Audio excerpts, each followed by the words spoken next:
بسم الله الرحمن الرحيم والصلاة والسلام على سيدنا محمد خاتم الأنبياء وعلى آله وأصحابه أجمعين.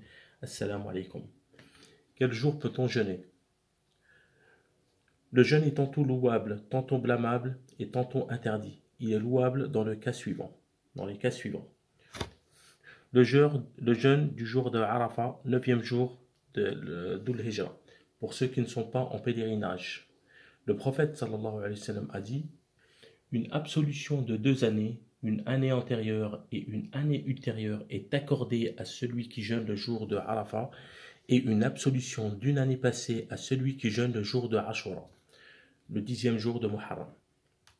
Deuxièmement, le jeûne du jour de Ashura. Le prophète sallallahu alayhi wa sallam a dit: Dieu remet les péchés d'une année passée à quiconque jeûne le jour de Ashura. Recueil de Muslim.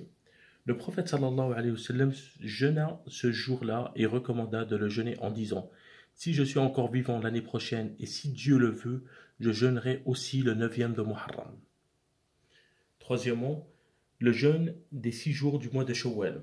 Le prophète sallallahu alayhi wa sallam a dit: qui jeûne en Ramadan puis le fait suivre de 6 jours du mois de Shawwal est comme celui qui a jeûné toute l'année. Recueil de Muslim. Une bonne action est rétribuée au décuple. Quatrièmement, le jeûne de la première quinzaine de Sha'ban. Aïcha a dit: je n'ai pas vu le prophète sallallahu alayhi wa sallam jeûner un autre mois que celui de Ramadan, et je ne l'ai pas vu jeûner plus de jours qu'au mois de Sha'ban. Cinquièmement, le jeûne de la première décade de Dhul Hijjah. Le prophète sallallahu alayhi wa sallam a dit: il n'y a pas de jour où les bonnes œuvres seront plus agréées de Dieu, autant que les 10 premiers jours de Dhul Hijjah. Même la guerre sainte, lui dit-on.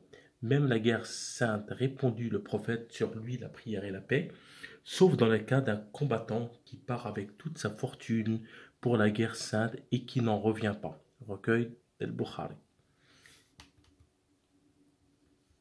Sixièmement, le jeûne du mois de Muharram. Interrogé sur le meilleur mois de jeûne après Ramadan, le prophète sallallahu alayhi wa sallam répondit: c'est Muharram. Recueil de Muslim. Septièmement, le jeûne des jours de pleine lune, c'est-à-dire le 13e, 14e, 15e du mois lunaire. Abu Dahr dit: le prophète sallallahu alayhi wa sallam nous a recommandé de jeûner les 3 jours de pleine lune de chaque mois, ces 3 jours de jeûne équivalents au jeûne de l'éternité.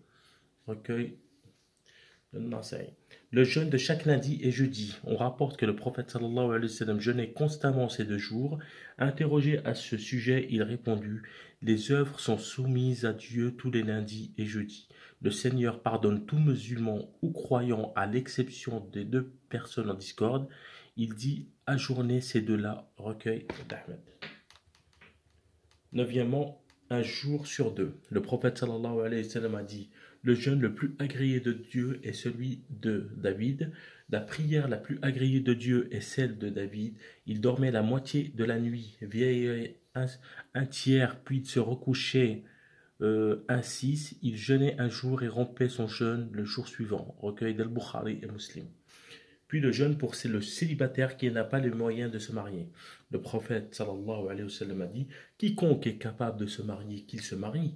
C'est le meilleur moyen d'empêcher les regards et les organes sexuels de commettre des actes immondes. Ce qui est incapable de se marier, qu'il jeûne. Cela épouse son ardeur. Recueil d'Al-Bukhari. Et merci beaucoup. Salam alaikum.